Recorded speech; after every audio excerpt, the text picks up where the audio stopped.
The battle against President Biden's vaccine mandates, that continues raging on. Now a couple of House Republicans are calling for a joint hearing into President Biden's what they call failed COVID-19 pandemic response. In a letter to their Democratic counterparts, House Minority Whip Steve Scalise and House Oversight Committee ranking member James Comer outlined several issues they have that contributed, as they say, to Biden's dismal handling of COVID-19, including politicizing the vaccine and undermining science, writing in part, quote, overall, the Biden administration has made the damaging decision to mandate the vaccines over everything else. They have not paid enough attention to testing and have downplayed natural immunity and alternative therapies, end quote. The memo comes just as the Supreme Court weighing whether to block Biden's vaccine mandate on American workers and businesses. A ruling, media reports now, could come at any hour, really. Jenin Younes is an attorney with the New Civil Liberties Alliance, an organization that has been fighting against the administration's vaccine mandates for months. Now she joins us now. Jenin, good to see you, and thanks so much for coming on here. This is huge. It gets to this point here where the Supreme Court is hearing it. Many are on the edge of their seats of how they will rule. Some have heard the arguments, but bottom line, it's made it all the way here. What are your thoughts on it? Where do you see this going? Well, those are good questions. We were hoping or expecting to hear something from the court by now. There was some talk of an administrative stay, which would have been sort of not so much looking at the merits, but just because this deadline was coming up basically yesterday to start the full course of vaccination in order to be in compliance. We've heard nothing from the court yet. What I heard from the arguments, I'm optimistic that the OSHA mandate will be struck down, less optimistic about the CMS healthcare workers mandate. With respect to the OSHA mandate, I'd say 6 out of the 9 justices, and even Breyer, the 7th, had serious issues with the constitutionality of the OSHA mandate. And that's the part that I want to make clear.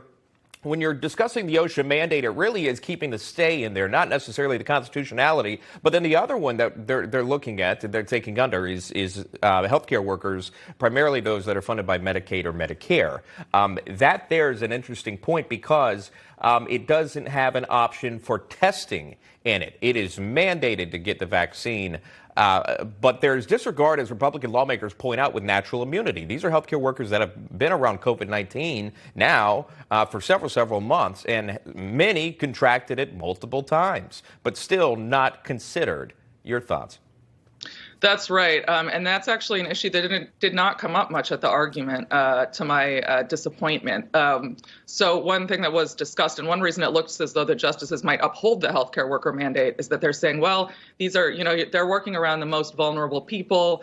They're sort of in healthcare, but they didn't address the fact that the reason a lot of healthcare workers actually don't want to get the vaccine is that they've already had the virus and they have natural immunity.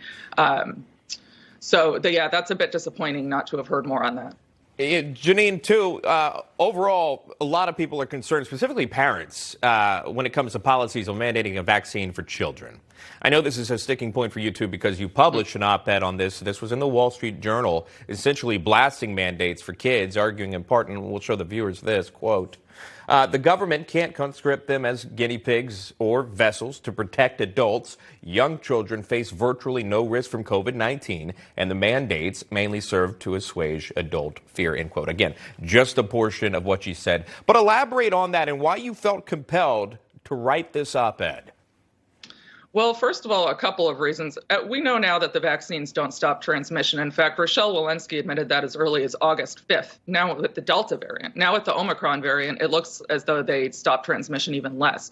Children face such a low risk of COVID. I think the number of children who've died from or with COVID I think it's under 100. And most of those children had other comorbidities, which is not to say it's okay that they died, but they had sort of other health problems that likely led to their death.